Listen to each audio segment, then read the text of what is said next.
Kau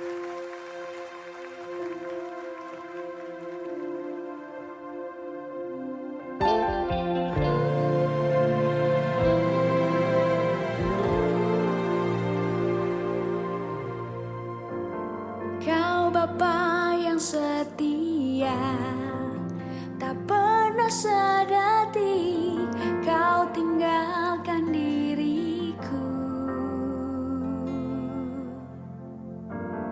Hatiku teguh di dalam janjimu sampai ku melihat kuasamu.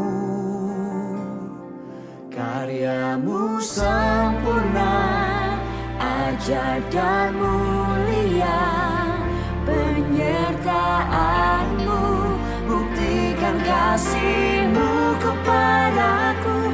Ku agungkan Engkau, Yesus termulia, kasihmu terindah selamanya.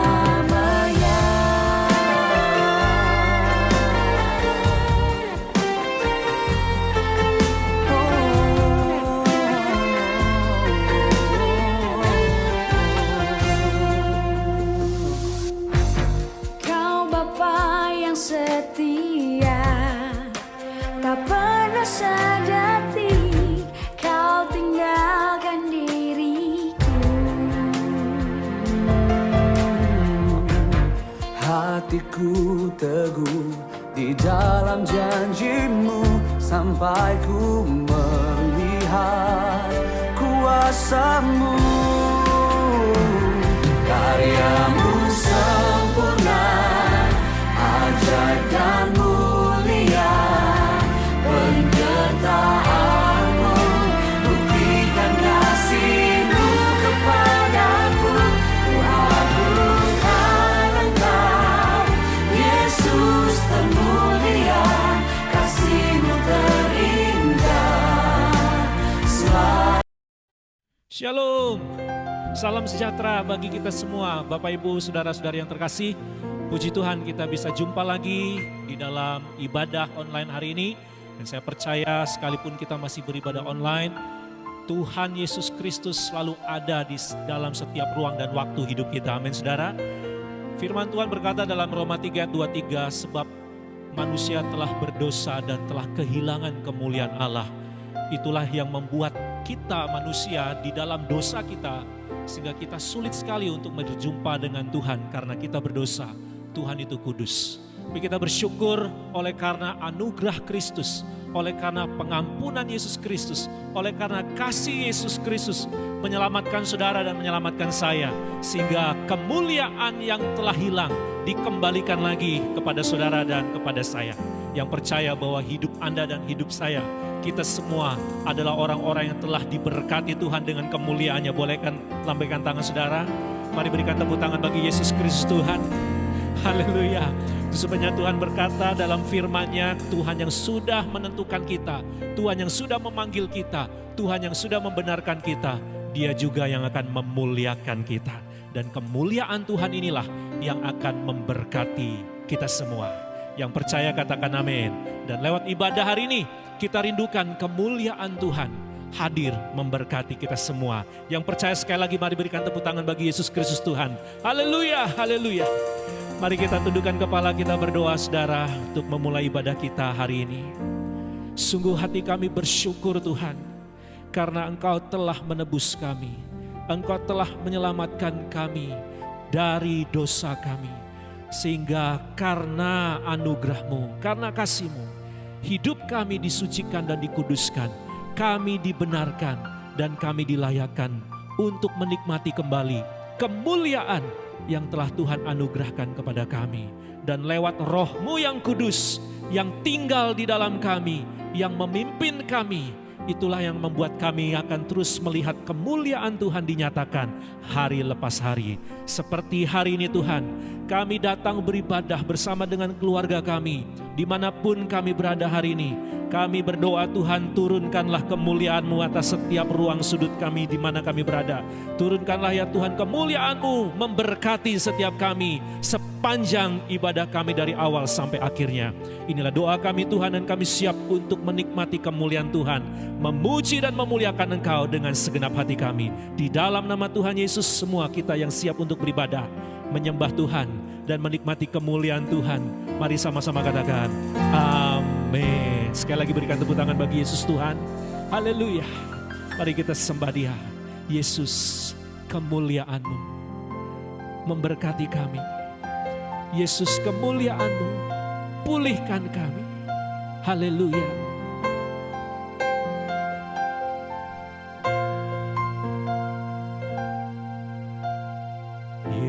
Yesus, kemuliaan-Mu pulihkan hatiku.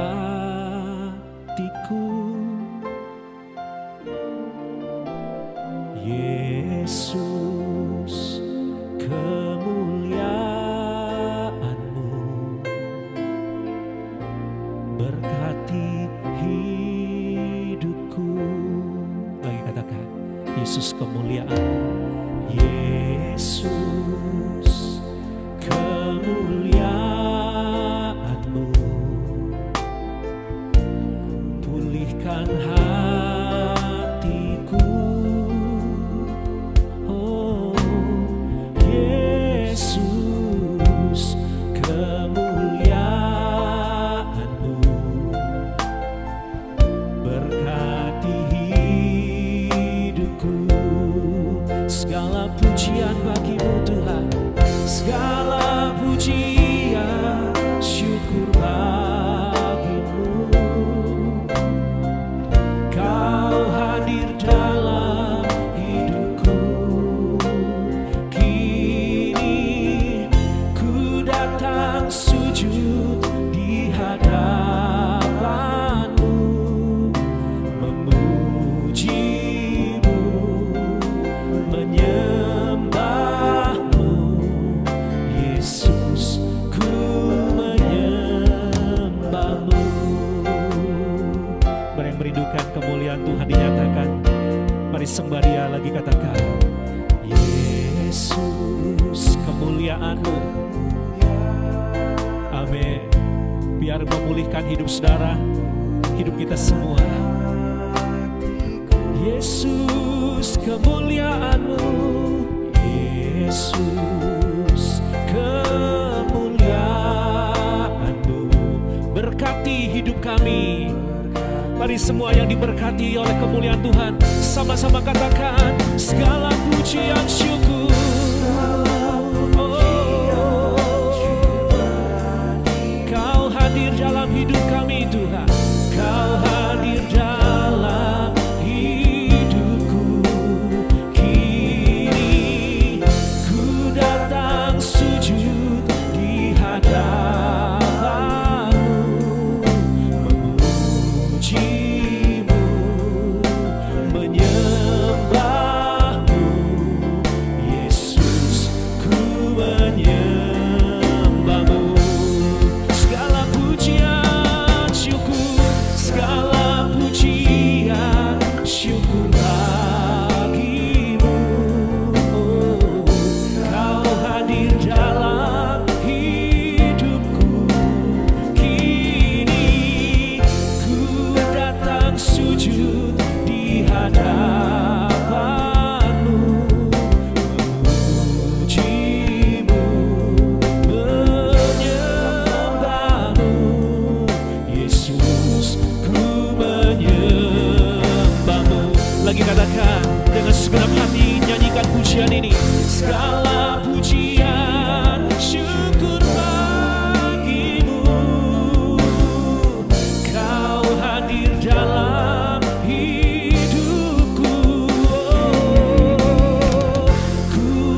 memujimu, menyembahmu Tuhan.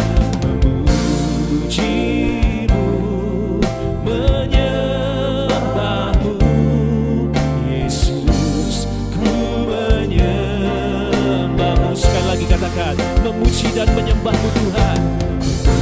Memujimu, menyembahmu Yesus, ku menyembahmu.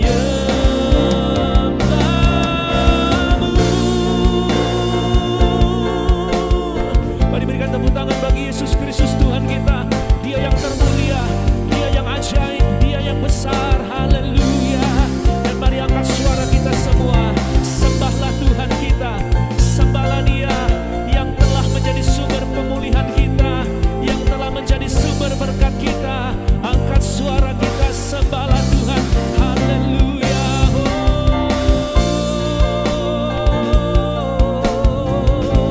Kami naikkan syukur kami bagimu Tuhan, kami naikkan pujian kami bagimu Tuhan. Haleluya. Kami datang cari wajah-Mu, kami datang merindukan-Mu Tuhan. Kami nanti-nantikan Engkau. Nyatakanlah kemuliaan-Mu di tempat kami Tuhan. Nyatakanlah kemuliaan-Mu di setiap hidup kami, memberkati kami. Haleluya. Syukur bagimu Tuhan, sebab Engkaulah yang layak untuk terima segala hormat, Engkau yang layak terima segala pujian, Engkau yang layak terima segala kemuliaan hidup kami. Haleluya, haleluya. Oh, terima kasih Tuhan, terima kasih Tuhan. Haleluya. Oh God, I worship you. Oh God, I worship you. Be glorified and magnified. Oh God, I worship you. Oh God, I worship you. Oh God, I worship you. Be glorified and magnified. Oh God, I worship you. Mari angkat tangan kita dua-dua, katakan sama-sama. Oh God, I worship you. Oh God, I worship you. Be glorified and magnified. Oh God, I worship you. Be glorified, be glorified and magnified. Oh God, I worship you. One more time. Be glorified and magnified. Oh God, I worship you.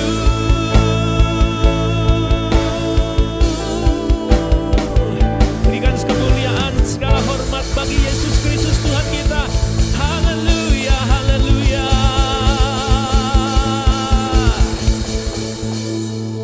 Puji Tuhan, kami bersyukur ya Tuhan untuk kemuliaan-Mu yang Kau curahkan atas setiap kami, yang Kau nyatakan bagi kami. Dan kami rindu Tuhan untuk tetap terus menjaga dan menghormati dan terus menyatakan kemuliaan Tuhan di dalam setiap kehidupan kami. Dan saat ini kami mau bersorak-sorai memuji Tuhan kami yang termulia, yang dahsyat dan ajaib. Semua yang siap untuk bersorak-sorai, sama-sama lagi katakan amin. Haleluya. Mari bangkit berdiri semua Bapak Ibu yang dikasihi Tuhan. Dan kita akan memuji Tuhan kita Dia yang telah memberikan kemuliaan, bukan hanya 1 kali 2 kali saudara, tapi kemuliaan Tuhan akan dicurahkan terus menerus, bahkan dari kemuliaan sampai kemuliaan. Yang percaya katakan amin. Berikan tepuk tangan lagi buat Tuhan kita, haleluya. Ayo semua umat Tuhan, bertepuk tanganlah, bersukacitalah, pujilah Tuhan kita, haleluya. Tak beragu-ragu akan kesetiaan-Mu, Kau pegang hidupku.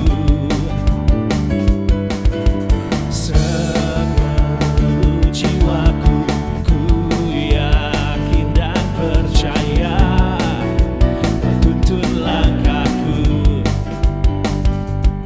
Yesus, Kaulah Raja dalam hidupku, bertahta berjaya untuk selamanya. Hanya Kau Tuhan, sumber kekuatan, kuasa-Mu tercurah bagiku senantiasa. Denganmu Tuhan, ku kan berjalan dari kemuliaan sampai kemuliaan selamanya. Mari naikkan pujiannya lagi yuk. Tak pernah ku ragu akan kesetiaan-Mu. Amin. Dia yang pegang hidup kita semua, seluruh jiwaku ku yakin dan percaya, Kau tuntun langkahku.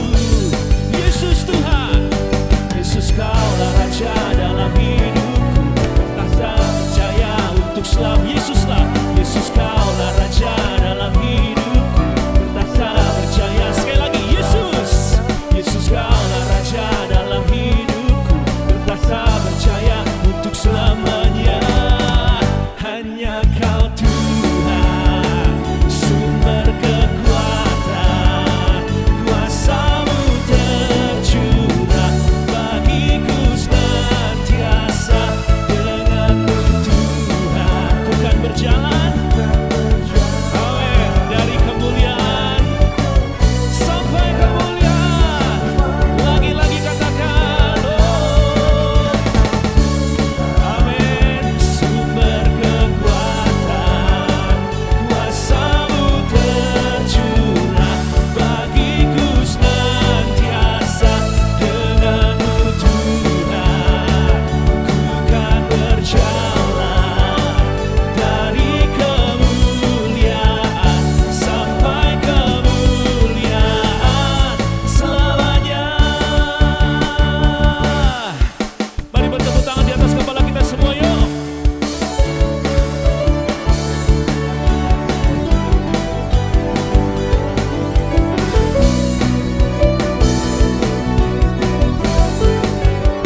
Katakan, Yesus, Kaulah Raja dalam hidupku, bertahta berjaya untuk selamanya. Yesus, Kaulah Raja dalam hidupku, bertahta berjaya. Sekali lagi, Yesus, Yesus, Kaulah Raja dalam hidupku, bertahta berjaya untuk selamanya. Hanya Kau Tuhan. Angkat tangan kita semua, amin. Kuasa Tuhan tercurah bagi kita semua, amin. Denganmu Tuhan, ku kan berjalan dari kemuliaan sampai kemuliaan. Sekali lagi yuk semua. Hanya Kau Tuhan, sumber kekuatan, kuasa-Mu tercurah bagiku senantiasa. Denganmu Tuhan, ku kan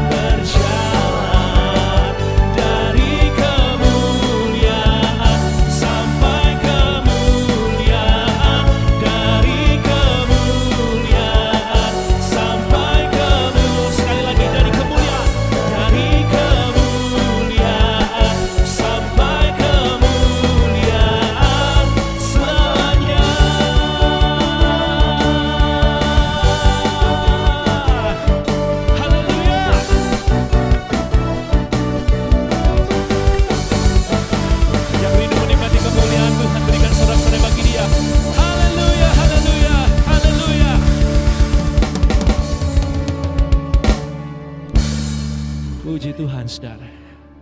Mari siapkan hati kita untuk menerima taburan firman-Nya. Dan lewat firman inilah yang tumbuh, yang hidup dalam diri kita, yang menghasilkan buah.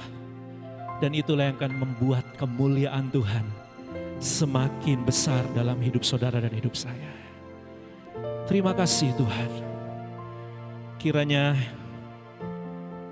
hati kami menjadi tanah yang subur untuk firman-Mu bisa tumbuh dalam hidup kami. Haleluya.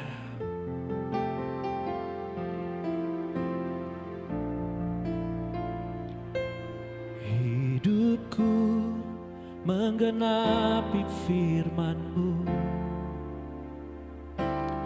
tanda mujizat sertai setiap langkahku. Kau bersamaku di dalamku sebagai bukti kebesaran-Mu. Kita punya Tuhan yang sempurna. Kau sempurna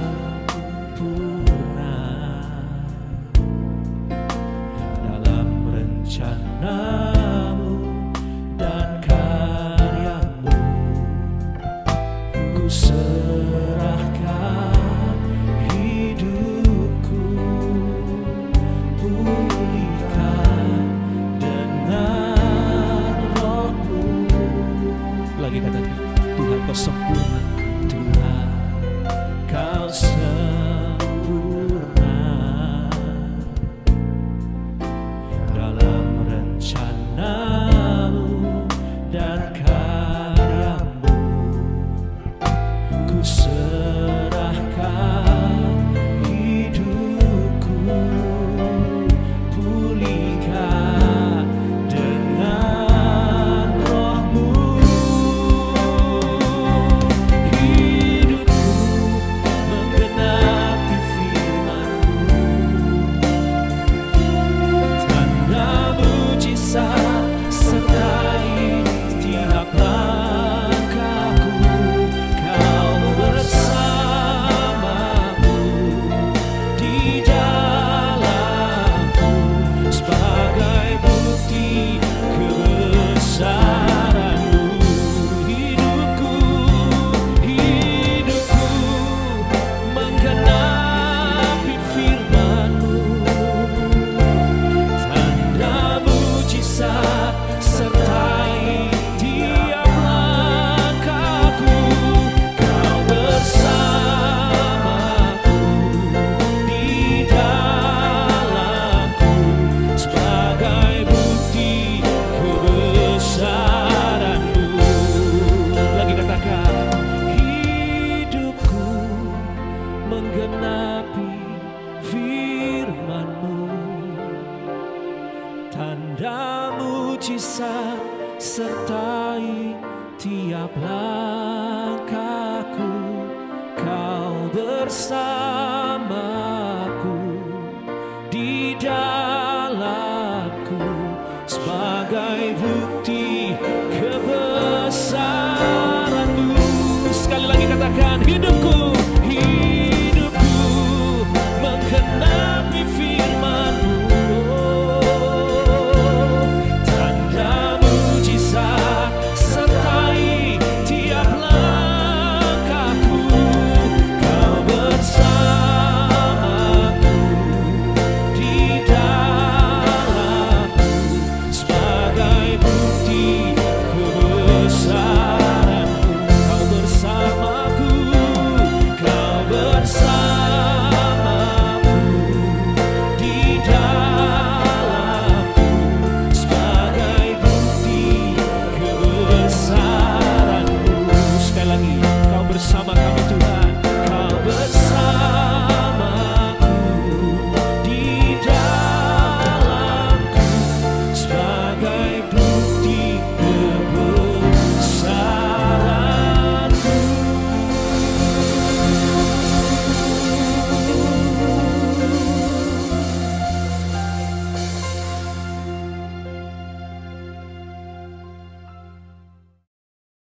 Salam saudaraku, senang kembali berjumpa dengan saudara.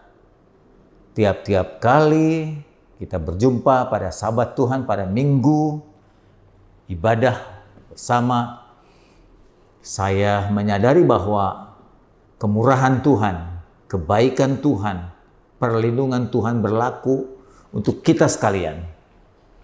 Dengan kata lain, karena kemurahan Tuhanlah kita ada sampai saat ini.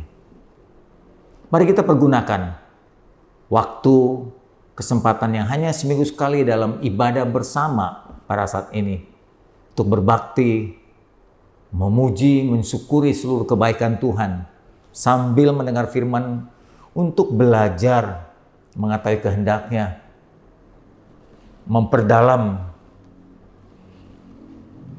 pengetahuan kita akan Tuhan, dan sekaligus membenahi diri hari lewat hari. Kita tundukkan kepala setelah kita mendengar pujian, menaikkan pujian, saatnya mendengarkan sabdanya. Kami tundukkan kepala kembali ya Tuhan.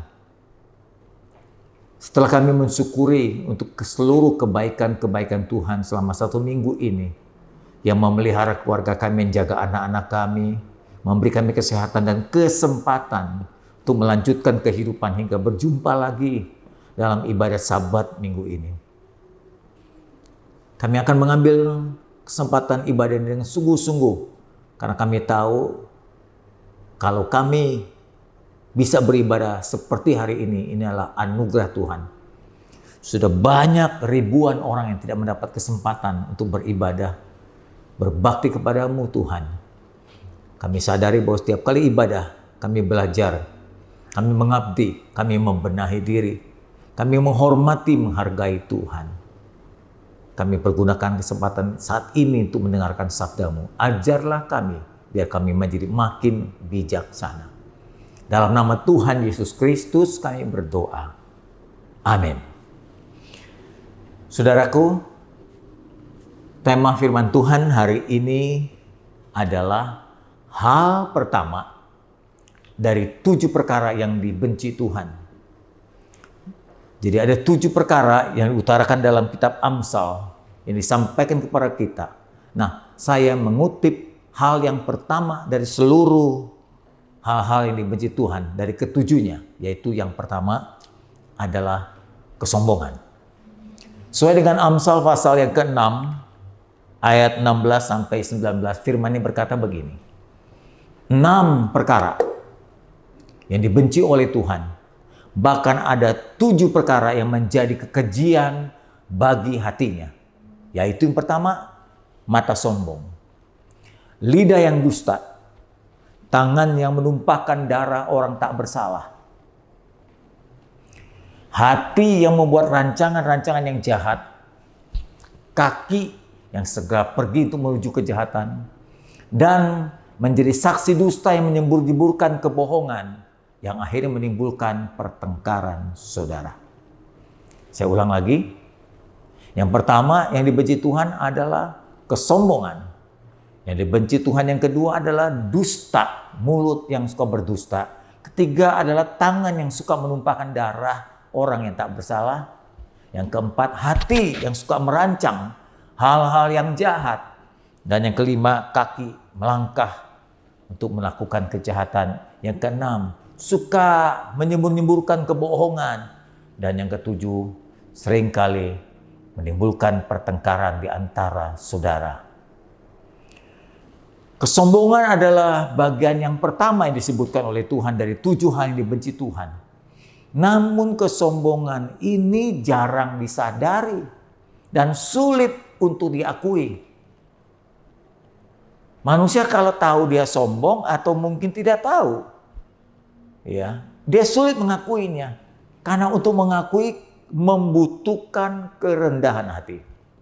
Sudah perlu tahu, kehancuran dunia ini yang menyebabkan Tuhan mengutuk manusia dari Adam dan keturunannya adalah dosa. Dan dosa itu adalah kesombongan. Jadi yang menghancurkan dunia ini adalah dosa kesombongan.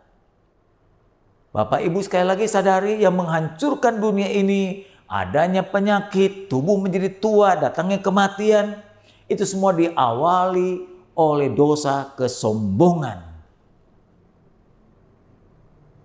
Kalau Tuhan izinkan corona sampai sekarang sudah berjalan 1,5 tahun lebih, salah satunya adalah meruntuhkan kesombongan manusia. Negara-negara yang adik kuasa, maha kuat, negara yang modern katanya, ya, yang tidak membutuhkan Tuhan, seakan-akan mereka bergantung kepada modernisasi kecerdasan manusia, diruntuhkan dengan satu virus saja, yaitu corona. Mereka tidak berdaya. Jutaan manusia berlutut pada awal-awal virus menghantam dunia ini. Tapi sayang, kerendahan hati manusia untuk mencari Tuhan dan menyembah serta berseru kepada Tuhan yang awal-awal itu dilakukan oleh banyak manusia di antar bangsa, termasuk bangsa Indonesia, sekarang tidak ada lagi. Hanya awalnya saja. Atau kalau dengan bahasa saya, setelah makin reda, manusia itu akhirnya meninggalkan kerendahan hatinya. Tidak ada lagi penyembahan kerendahan hati, memohon kepada Tuhan supaya Tuhan menolong dunia ini, menolong negeri ini, menolong kehidupan kita dari corona. Saudara, ternyata kesombongan itu adalah hal yang dilupakan, tidak disadari orang, tapi justru membahayakan. Apa itu kesombongan?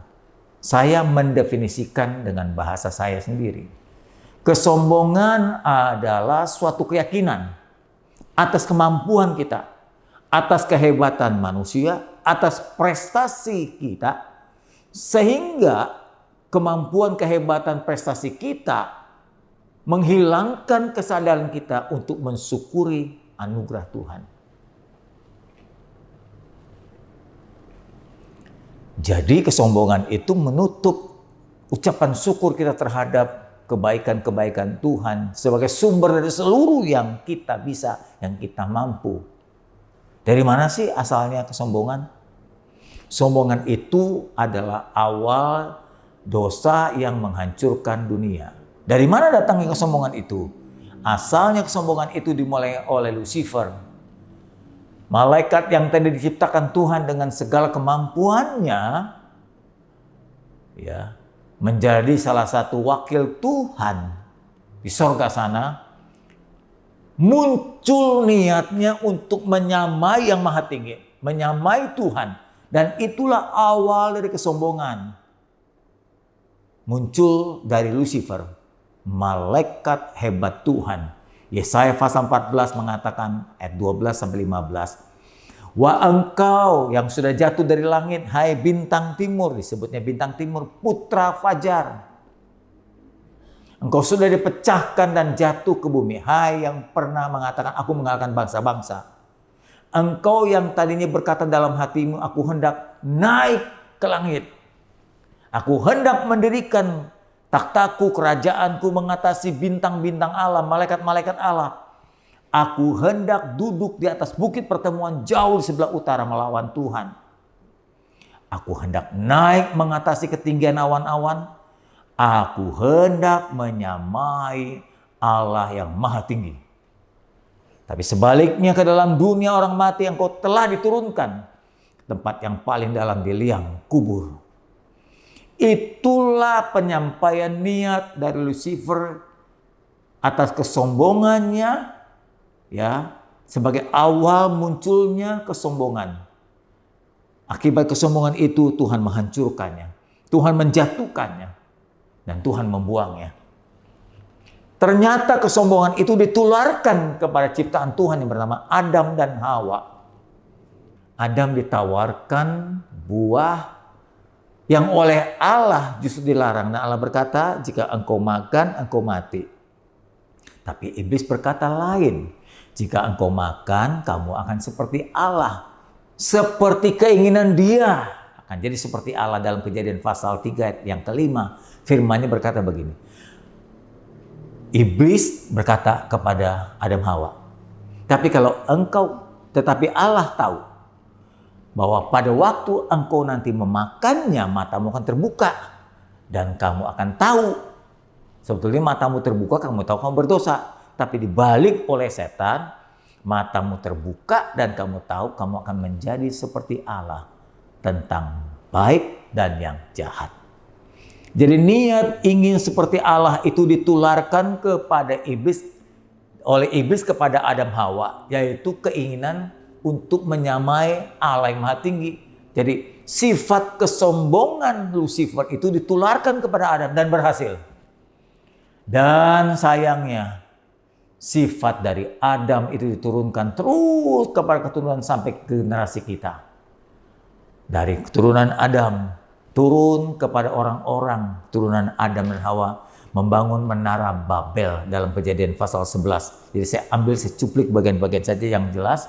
Kejadian 11 ayat 1-9, tepatnya ayat yang keempat mengatakan begini. Orang-orang yang mendirikan menara Babel juga kata mereka, marilah kita mendirikan bagi kita sebuah kota dengan sebuah menara yang puncaknya sampai ke langit. Bicara langit dan bicara Tuhan, bicara langit, bicara Allah. Dan marilah kita mencari nama sendiri supaya kita jangan berserak ke seluruh dunia. Allah melihat mereka begitu sombong. Kita ini manusia dari debu, ingin menyamai Allah, ingin melawan Allah, ingin bersaing dengan Tuhan. Akhirnya menara Babel hancur karena Allah membuat mereka dengan berbagai-bagai bahasa. Mereka porak-poranda dan tercerai-berai. Sifat genetik dari orang-orang di menara Babel tidak berhenti, lalu turun kepada umat Israel, yaitu Raja Saul. Raja Saul juga sama memiliki kesombongan yang sumbernya datang dari tidak memiliki penundukan diri. Jadi sumber-sumber dari kesombongan itu banyak. Tadi ingin berkuasa seperti Allah, ya, diturunkan Adam Hawa oleh Lucifer, turunkan lagi ke menara Babel ingin supaya bangga hasil karya membangun menara setinggi langit. Dan berikutnya adalah sumber kesombongan berasal dari ketidaktaatan, penundukan diri yang dialami oleh Raja Saul dalam 1 Samuel 15 ayat 10 dan 11. Lalu datanglah firman Tuhan kepada Nabi Samuel yang memilih, memberkati, mengurapi Raja Saul.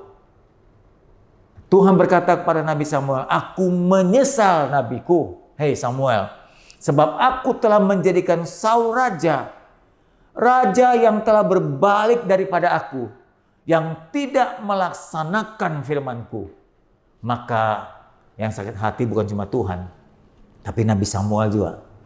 Nabi Samuel yang sudah mempercayai Raja Saul begitu rupa sakit hatinya karena dia tidak taat dan tunduk kepada Allah dan firman-Nya. Maka sakit hatilah Samuel dan ia berseru-seru pada Tuhan semalam-malaman karena Saul tidak memiliki penundukan diri.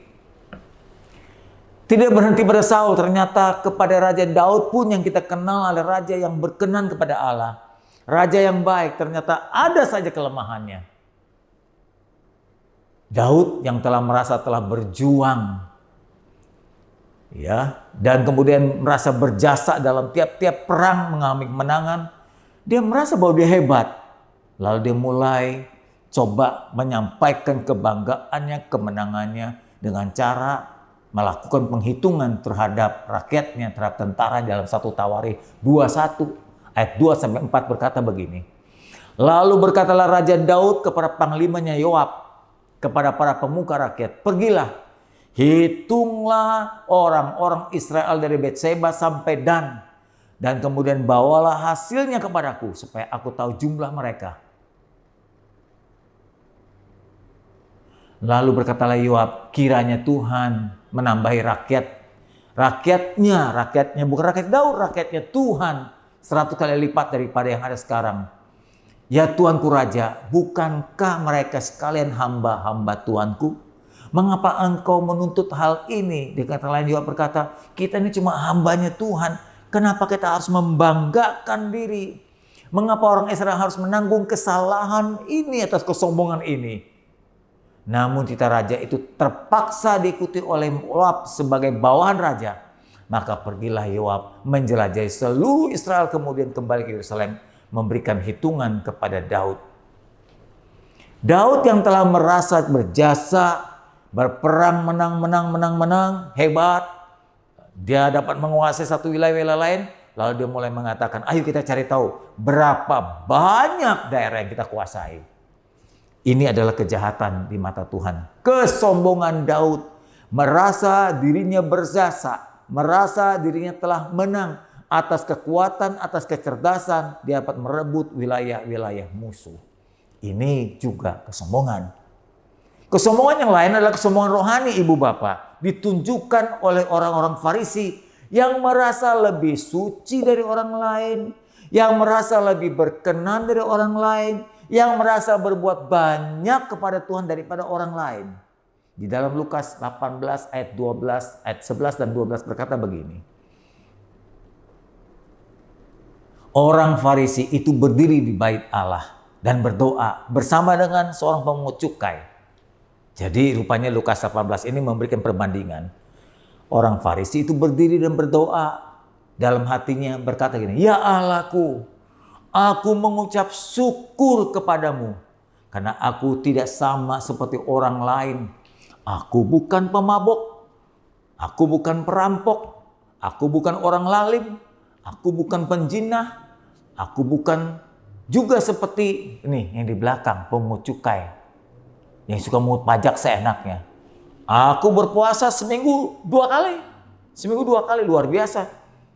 Aku memberikan perpuluhanku dari segala penghasilanku. Orang Farisi ini merasa bahwa dirinya lebih berkenan, lebih baik, lebih suci, lebih layak, tidak banyak berbuat dosa, dan melakukan puasa, penyangkalan diri, dan memberi persembahan-persembahan sampai kepada perpuluhan dengan setia. Tidak seperti orang banyak. Melakukan hal-hal ini sebetulnya baik. Tapi kalau menunjukkan kesombongannya, lalu membandingkan dengan yang lain orang berdosa, maka sudah terjadi kecongkakan, kesombongan, dan ketinggian hati. Kalau ini dilakukan secara diam-diam, kalau perbuatan-perbuatan yang baik ini dilakukan secara diam-diam dan berkata ini karena anugerah Tuhan, betapa indahnya sifat seperti ini. Tapi kalau hal ini ditunjukkan dengan pamer, dengan show, maka ini telah menjadi sebuah dosa ketinggian hati atau kesombongan. Jadi orang rohani pun bisa sombong seperti orang Farisi. Allah membenci kesombongan dan tentunya menolak permintaan-permintaan orang sombong. Dengan kata lain, doa orang-orang sombong akan nyangkut, akan mentok di atas langit. Tidak akan terdengar di telinga Allah. Walaupun telinga Allah tajam untuk mendengar, walaupun tangan Tuhan begitu panjang untuk menolong kita. Namun, kalau permintaan doa itu datang dari orang sombong, maka Tuhan tidak mendengarnya dan tidak menjawab serta meresponnya. Hati-hati saudaraku. Dosa ini banyak merugikan kita. Dalam Lukas tadi 18, ya, mulai ayat yang ke-9 dikatakan demikian. Kepada beberapa orang yang menganggap dirinya benar dan memandang rendah orang lain, seperti tadi orang Farisi menrendah pemungut cukai, Yesus mengatakan perumpamaan ini. Ada 2 orang pergi ke bait Allah untuk berdoa. Seorang Farisi dan lain pemungut cukai. Dan orang Farisi tadi berdiri dan berkata, aku mengucap syukur, aku tidak sama seperti kebanyakan orang, bukan perampok, bukan orang lalim, bukan penzina, bukan pemungut cukai. Aku berpuasa, aku memberi perpuluhan. Tetapi lihat, pemungut cukai yang berdiri jauh-jauh, tidak berani menengadah karena merasa diri berdosa. Betapa rendah hatinya orang berdosa ini. Lalu sambil memukul diri, dia menyesali akan perbuatannya. Dia meminta belas kasihan Tuhan. Lihat ya, kerendahan hati itu ditunjukkan. Tidak berani menengadah ke atas, melihat Allah yang maha kudus.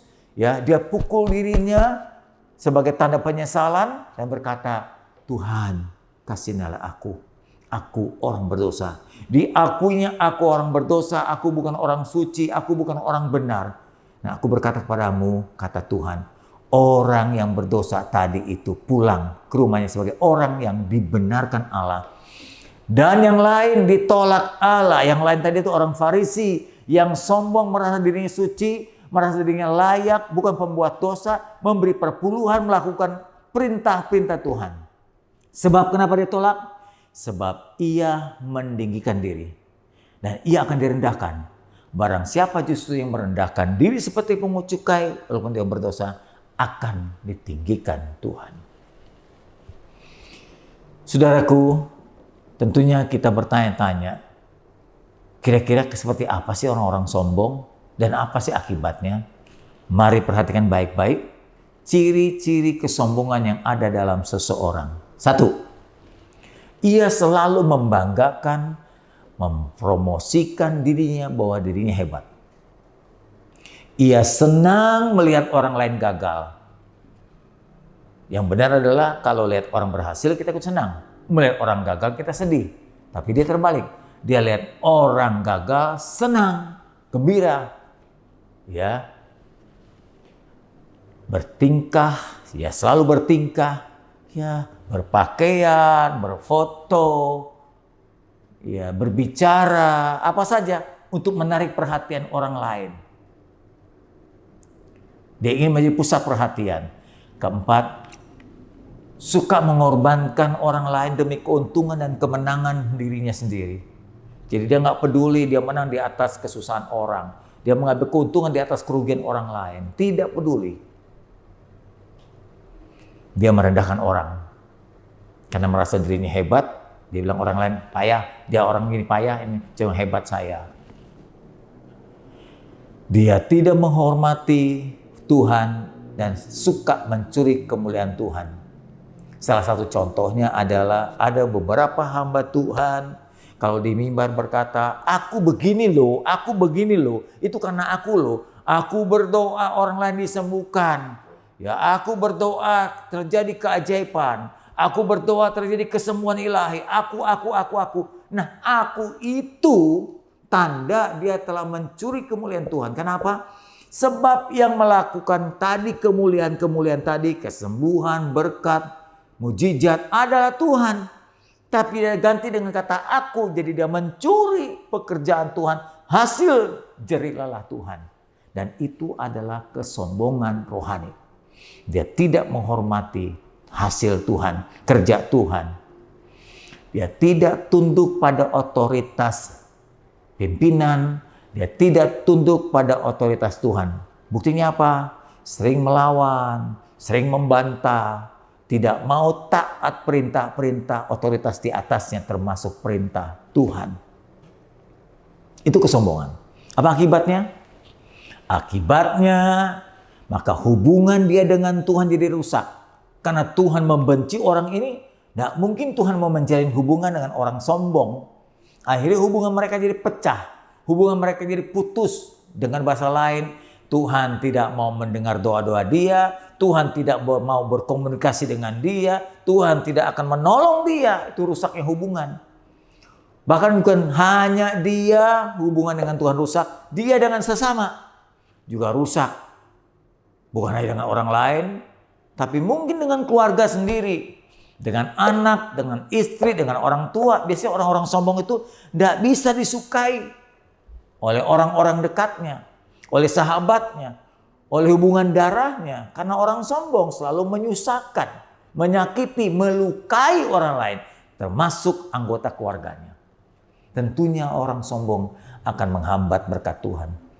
Bagaimana Tuhan mau memberkati orang sombong? Tuhan berkata, kalau aku berkati orang itu tambah tinggi hati, kalau aku berkati orang itu tambah sombong. Jadi akan menyakitkan hatiku. Tentunya berkat-berkat itu akan ditahan oleh Tuhan. Tidak akan diberikan lebih. Tidak akan diberikan lebih dalam hal banyak. Berkat, karir, sukses tidak akan ditambah lebih. Sebab kalau lebih, dia akan tambah sombong. Kurang aja sombong, apalagi lebih akan tambah sombong. Saudaraku, kesombongan akibatnya akan menyebabkan munculnya kesalahan. Ya, tadinya nggak perlu jadi kesalahan, muncul karena kesombongan jadi kesalahan. Ya, Saya pernah melihat di salah satu video gara-gara kotoran anjing yang ada tidak jauh dari pintu rumah seorang. Lalu terjadi pertengkaran. Kalau orang itu nggak sombong, nggak terjadi kesalahan berikutnya. Karena kesombongan dia merasa dirinya hebat, punya bela diri, akhirnya ribut dengan tetangga, terjadi perkelahian. Dia pukul, tetangganya jatuh dan palanya membentur semen. Akhirnya tetangganya meninggal. Nah, kesalahan jadi tambah berat. Masuk penjara. Hanya karena keributan jadi penjara. Kesombongan menyebabkan orang rugi, tambah rugi. Coba umpamanya dengan rendah hati dia berkata atau mengalah, ya udahlah, saya bersihkan atau Anda bersihkan, atau saya panggil pembersih, selesai. Jadi nggak muncul kerugian berikutnya. Kesombongan juga akan menghambat pekerjaan Roh Kudus.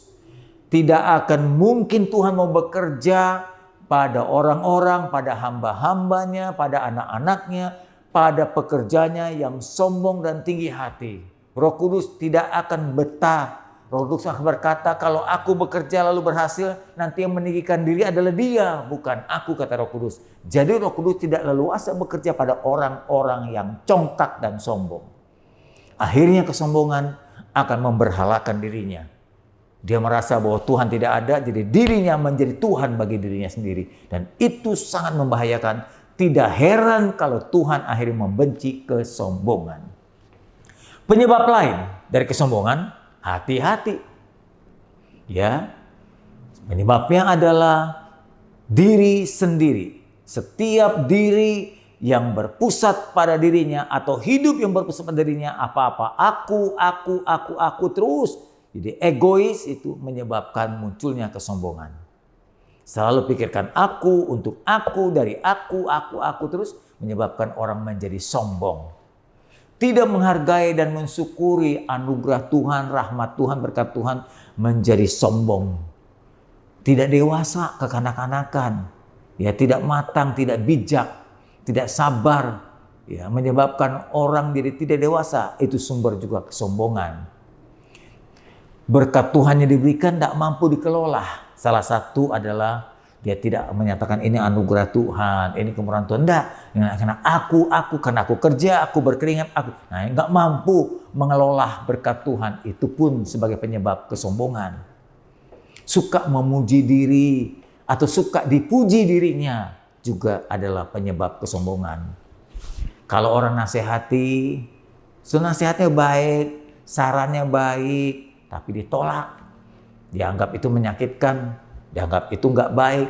Padahal nasihat itu baik buat dia merubah dirinya. Suka memberontak, tentunya kalau sudah tidak suka nasihat, ya sukanya memberontak. Pemberontakan cara yang halus, pemberontakan dengan cara membela diri, pemberontakan dengan cara menjawab adalah bentuk kesombongan. Mestinya orang yang rendah hati berkata, baik, nanti saya akan coba. Baik, saya akan coba merubah. Baik, saya terima sarannya. Gitu. Nah, itu orang yang rendah hati. Tidak ada penundukan diri. Karena merasa dirinya paling tinggi, jadi semua orang di bawah dia. Dia paling atas. Nah, kalau manusia sudah merasa paling tinggi, semua orang di bawah dia, maka dia akan menjadi sombong. Lalu berikutnya, merasa diri paling pintar. Semua di bawah dia bodoh. Semua di bawah dia kurang pengalaman. Semua di bawah dia standarnya di bawah dia semua. Saya paling atas, saya paling hebat, saya paling benar. Nah, karena itu dia suka menghakimi. Dia merasa saya paling benar, yang lain salah. Ya, saya yang benar, kamu salah. Walaupun saya salah, saya benar. Kamu benar, tetap salah. Nah, itu orang sombong. Hati-hati ada sumber lain selain tadi, ya karena mungkin pendidikan, karena hal lain, ada sumber lain sebagai sumber kesombongan. Hati-hati. Yaitu pertama, kalau engkau makin diberkati, makin kaya, hati-hati. Terutama saudara yang dulunya hidup susah, mungkin ada keinginan untuk dipuji orang, untuk diperhatikan orang, kemudian ada kesempatan. Karena karyamu, karena kejeniusanmu, karena keberuntunganmu, engkau bertambah kaya. Hati-hati engkau terpancing oleh kesombongan. Ya, karena makin merasa kaya, lalu pamer. Kekayaan itu akan membuat kamu jadi sombong. Kedua, kepintaran. Dulu kamu masih SD, dulu kamu masih SMP, masih rendah hati. Dulu kamu baru permulaan, pemula. Seringkali saya lihat hamba Tuhan kalau permulaan ketemu saya, Pak Samuel tolong bimbing saya ya, saya boleh dimentor. Nanti kalau sudah mulai pintar, gereja aja mulai berkembang, nggak butuh kita lagi tuh. Dia merasa dirinya hebat. Kalau bicara di mimbar juga merasa paling hebat. Ya, dipakai Tuhan dan seterusnya. Lupa kepada mentornya. Lupa kepada pembimbingnya. Jadi makin pintar dia, makin pengalaman dia, makin berhasil dia. Dia lupa bahwa dirinya dulu pernah tidak ada apa-apanya. Kepintarannya makin bertambah. Pendidikan makin bertambah.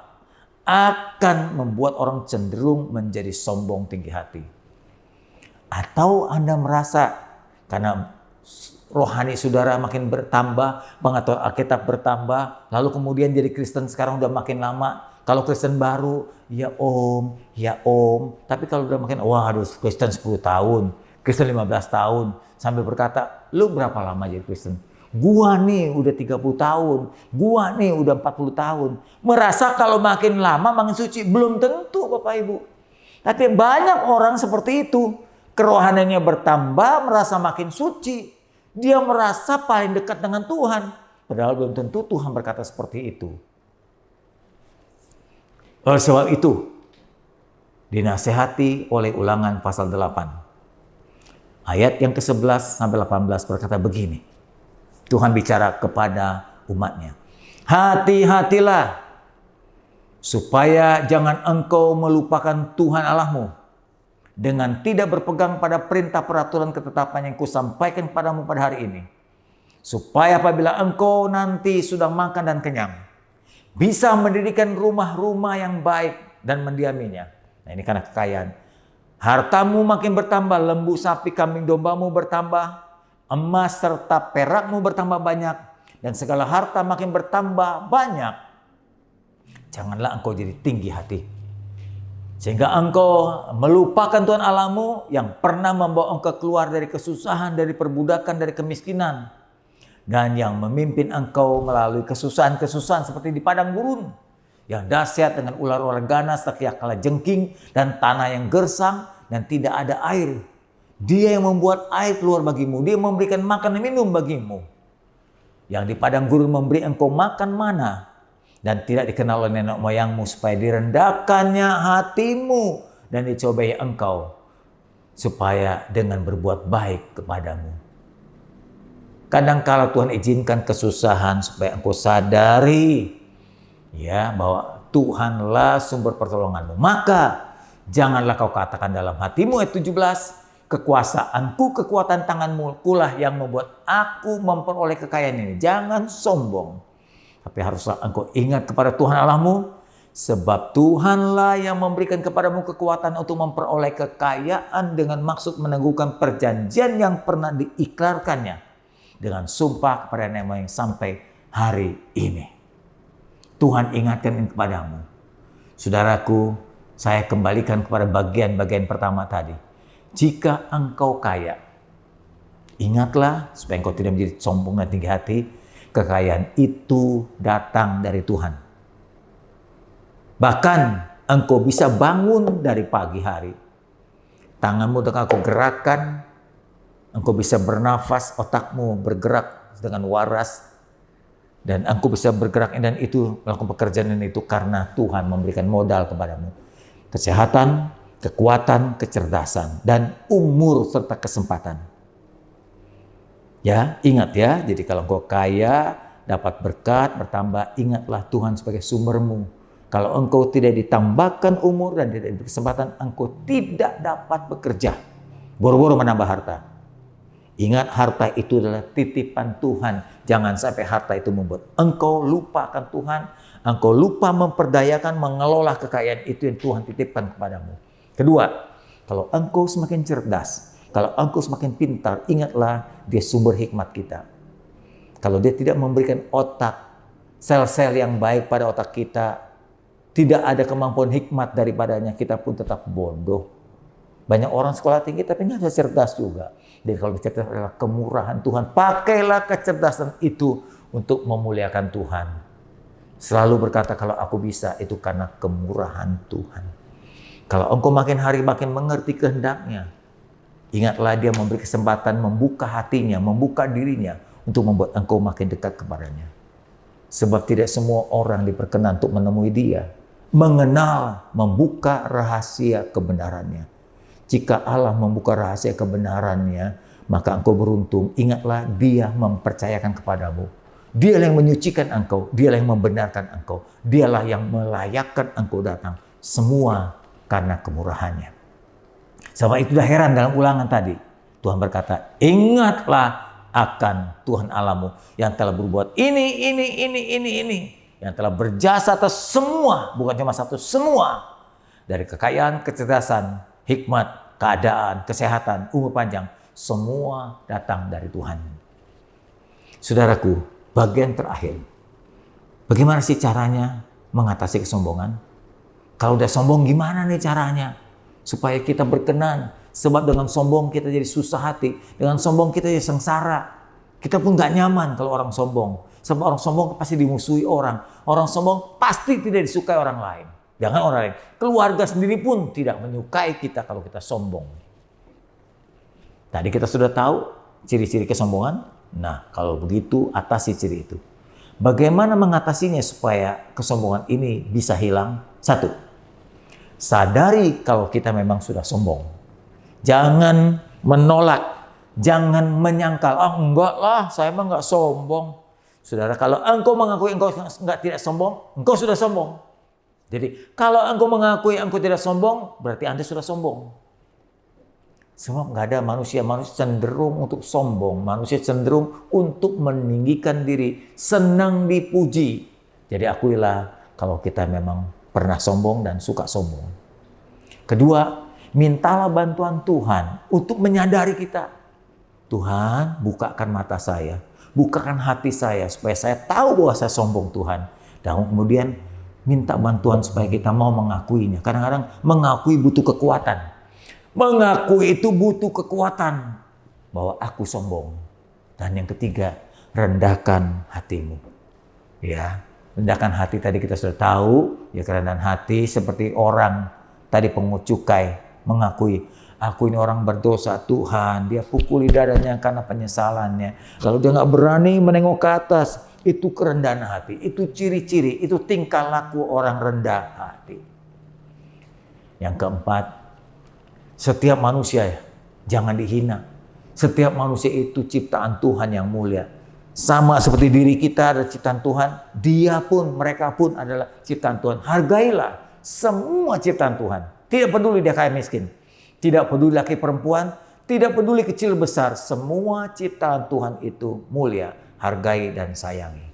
Yang kelima, mohon ampun atas dosa kesombongan kita.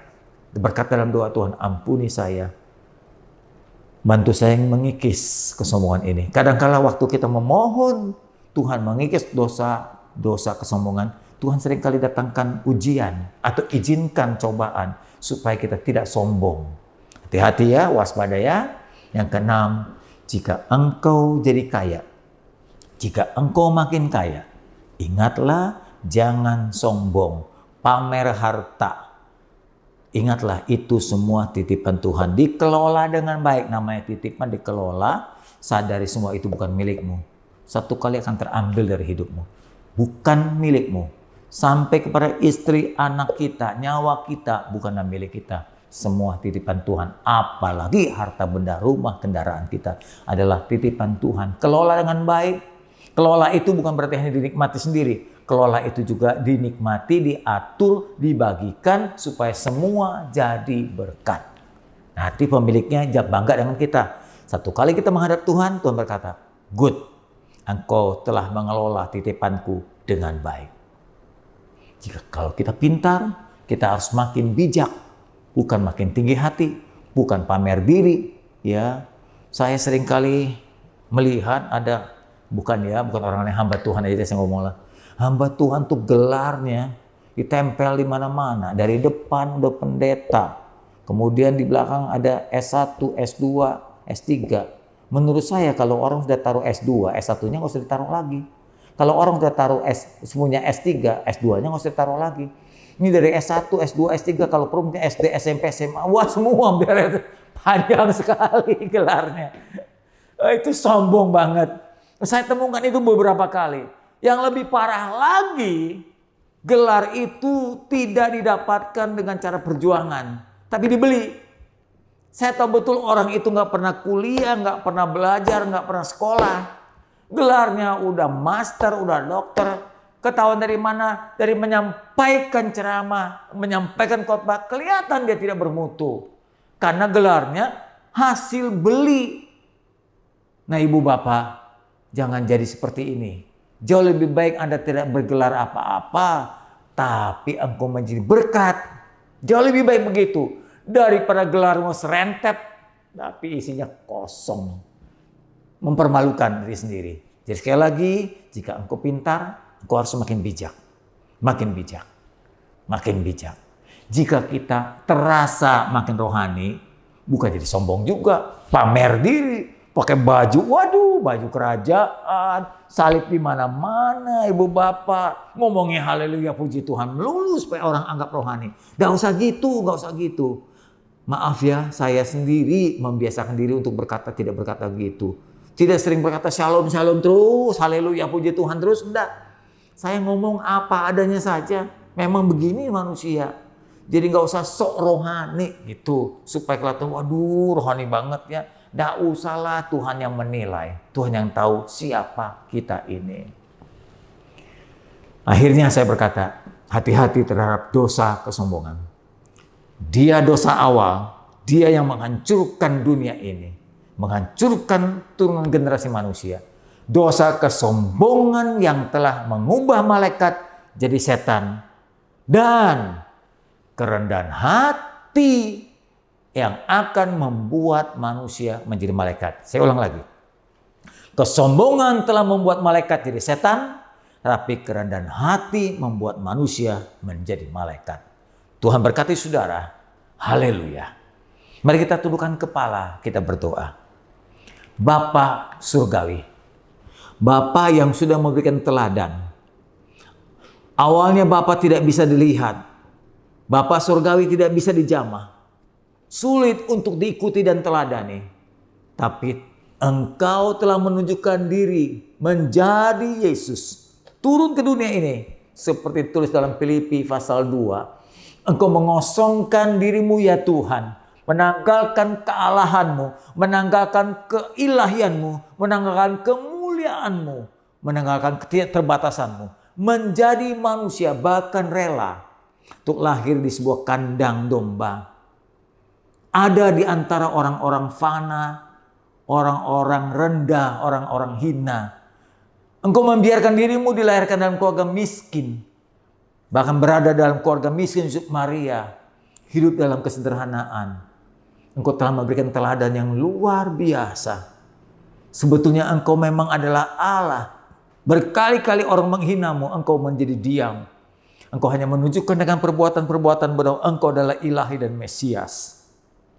Sampai engkau mati dan bangkit, seluruh dunia akan tahu. Dan sudah tahu bahwa engkau adalah Allah yang maha dahsyat, Allah yang indah dan mulia. Allah yang luar biasa. Namun demikian, masih banyak orang juga yang belum mengakui engkau sebagai Allah yang luar biasa. Sampai satu kali kelak, ketika engkau nanti datang untuk kedua kali. Firman-Mu berkata, seluruh dunia akan melihat kemuliaan-Mu. Seluruh dunia akan tahu bahwa engkau adalah Allah satu-satunya. Tuhan ajarkan kami supaya kami bukan menilai diri sendiri. Hanya engkau yang menilai, engkau yang tahu, engkau yang meninggikan orang yang rendah hati. Ajar kami Tuhan makin hari makin rendah hati. Makin tahu diri, makin rendah hati. Makin banyak belajar dan bijaksana. Tuhan, supaya semua orang banyak diberkati. Sekali lagi, hancurkan kesombongan, gantikan dengan kerendahan hati. Dalam nama Yesus Kristus kami sudah berdoa. Amin. Bapak Ibu, sebelum saya tutup dengan doa, saya sampaikan beberapa pengumuman yang Ibu Bapak perlu perhatikan. Yang pertama, Bapak Ibu, catat doa malam pada hari Jumat itu jatuh pada tanggal 24 September jam 7 malam melalui Zoom meeting. Sekali lagi, mari saya ajak semua. 2 minggu yang lalu saya melihat ada 61 orang jemaat GBI Palem dan Kelapa Gading ikut bergabung dalam doa malam. Saya ingin melihat yang berdoa makin bertambah banyak. Ingat sekali lagi, Tuhan ditemukan di dalam kesendirianmu. Kalau engkau ingin menemukan Tuhan bukan di tempat yang ramai, ini adalah kesempatan saat pandemi kita mencari Dia. Gunakan kesempatan ini berdoa. Ya, tanggal 24, tolong lingkari September. Jam 7 malam kita berdoa bersama. Kedua, saudaraku, Natal makin mendekat. Kita sudah mulai mengumpulkan dana Natal. Kita rencana tetap melakukan perayaan Natal secara online. Kenapa begitu? Karena kita tidak tahu perkembangan ke depan Desember nanti, apakah pandemi masih berjalan atau tidak. Kalau kita rancang dengan offline tetap muka, jika terjadi lagi ya kebangkitan atau bertambahnya penularan, maka akan batal. Daripada mengambil resiko seperti itu, ya lebih baik saya putuskan bersama dengan pekerja lain, kita lakukan online saja. Kita buat online. Apakah nanti pandemi makin menurun atau bertambah, online tetap berjalan. Namun kita membutuhkan dana Natal, Ibu Bapak. Ya, dana Natal dikumpulkan, Ibu Bapak bisa mentransfer sesuai dengan nomor rekening di info link yang Ibu Bapak bisa lihat di Warta Gereja. Ibu Bapak sekalian, kita punya rencana ya untuk mengadakan ibadah tatap muka, tapi membutuhkan persiapan-persiapan. Satu diantaranya sound system mesti diubah, laptop kita harus diubah, wifi kita harus ditambah, maka itu butuh biaya lagi. Ya Ibu Bapak, kita pun belum pengalaman dalam melakukan ibadah tatap muka dan sekaligus live streaming. Sebab yang ibadah tatap muka jumlahnya dibatasi. Kalau ruangan gereja hanya bisa menampung atas dan bawah seperti Kelapa Gading 150 orang, maka yang boleh ibadah cuma 75 orang. Nah yang 75 lagi kan mesti live streaming. Atau jemaat kita seluruhnya hampir 600-700 orang. Kalau yang beribadah minggu hanya 200 orang, Palem dan Kelapa Gading, sisanya berada di rumah harus ikut beribadah. Maka kita akan buat ibadah dua jenis. Satu tatap muka dalam gedung gereja, yang kedua live streaming. Nah yang live streaming ini butuh peralatan. Makanya diperlukan persiapan, dibutuhkan waktu. Oleh sebab itu rencananya Anda Ibu Bapak doakan mungkin di awal November baru kita bisa melakukan ibadah tatap muka. Kalau peralatan semua sudah lengkap, akan diuji coba. Ya dalam 2 minggu. Diperkirakan di akhir Oktober akan diadakan percobaan ibadah tatap muka. Supaya nanti tanggal awal November ibadah tatap muka telah berjalan dengan baik. Saudaraku, untuk info lebih lanjut, Ibu Bapak bisa melihat ya link gereja di Warta jemaat kita atau melalui pesan WA. Tuhan memberkati saudara sekalian. Kita akan berdoa Ibu Bapak untuk jemaat-jemaat kita yang sakit, untuk jemaat kita yang sedang mencari nafkah dengan caranya sesuai dengan pandemi ini, untuk keluarga, anak-anak, istri, suami, dan untuk kesehatan seluruh jemaat Tuhan. Mari saya mengajak saudara sekalian bangkit berdiri, kita berdoa syafaat dan menutup doa kita. Bapa kami mengangkat tangan untuk membawa semua jemaat, yang khususnya jemaat yang sedang mengalami kelemahan tubuh. Jemaat Tuhan yang berdiri saat ini yang ikut beribadah bersama dengan saya. Yang mengalami sakit, peganglah tangan kirimu pada bagian yang sakit. Dan tangan kananmu ke atas memohon kepada Tuhan. Tuhan, Engkau melihat tiap tangan yang menjamah bagian yang sakit. Bagian di dada, kepala, perut, leher, tulang, saraf, darah, dan lain-lain Tuhan. Engkaulah yang menciptakan tubuh kami, Engkau yang mengatur tubuh kami, Engkau yang merawat tubuh kami. Engkau juga yang menyembuhkan tubuh kami Tuhan dari kerusakan akibat sel-sel penyakit. Oleh bilur-bilur Tuhan, semua sel yang rusak akibat penyakit diperbaharui Tuhan, dipulihkan Tuhan, disembuhkan Tuhan. Semua yang sakit boleh disembuhkan Tuhan, baik orang muda atau orang tua. Segala penyakit Tuhan telah tanggung di kayu salib. Oleh iman kami terima kesembuhan Tuhan. Yang kedua, saya berdoa untuk saudara yang sedang mencari nafkah di luar rumah, berusaha di luar rumah, ya, mencari rezeki di luar rumah. Tuhan memberkati semua jerih lelah suami, istri, anak-anak kami yang telah dewasa. Berkati jerih lelah, keringat setiap jemaat-Mu Tuhan, agar dengan demikian mereka dapat memenuhi dan mencukupkan kebutuhan nafkah keluarga. Kami bawa anak-anak kami yang sedang belajar, baik di dalam kota, di luar kota, bahkan di luar negeri ya Tuhan.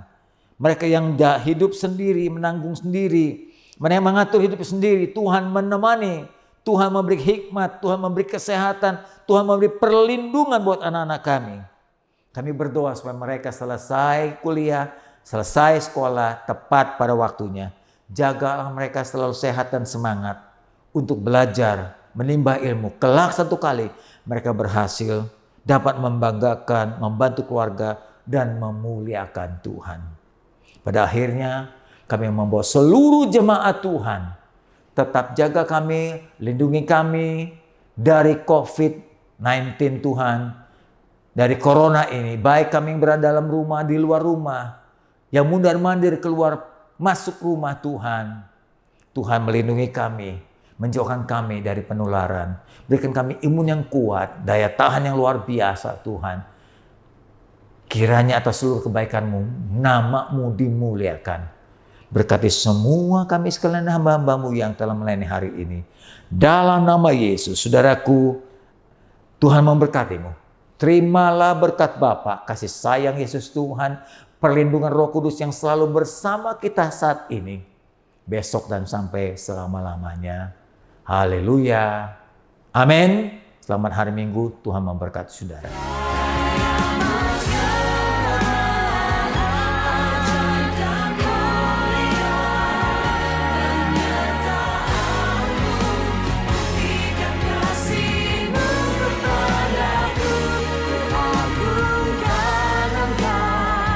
Yesus termulia, kasih-Mu terindah, kasih-Mu terindah.